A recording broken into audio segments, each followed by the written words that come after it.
रक्षाबंधनाच्या दिवशी स्वामी समर्थांना राखी कशी बांधावी? आपल्या भावाप्रमाणेच महिलांनी आपल्या गुरुला, आपल्या देवाला, आपला विश्वास ज्यांच्यावर आहे त्यांना म्हणजेच आपल्या स्वामींना राखी नक्की बांधावी. आपण भावाला जसं शुभ मुहूर्तावर राखी बांधू तसंच स्वामींना राखी बांधावी. यावर्षी रक्षाबंधन 9 तारखेला 9 ऑगस्ट 2025 वार शनिवारच्या दिवशी आहे आणि शुभ मुहूर्त असणार आहे सकाळी 5:35 सुरू होईल ते दुपारी 1:24 हा असणार आहे. तर त्या वेळेतच तुम्ही तुमच्या भावाला राखी बांधायची आहे. त्यासाठी एक ताट तयार करायचं, त्यामध्ये कुंकू घ्यायचा, टिळा लावण्यासाठी अष्टगंध, दिवा लावायचा, राखी ठेवायची, गोड मिठाई ठेवायची आणि सगळ्यात आधी ते ताट स्वामींच्या समोर आपल्या देवघरात ठेवायचं.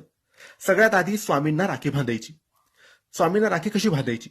तर आधी दिवा लावून स्वामींना हात जोडून प्रार्थना करायची की स्वामी, तुम्ही माझ्या आई आहात, वडील आहात, गुरु आहात आणि माझे भाऊ आहात.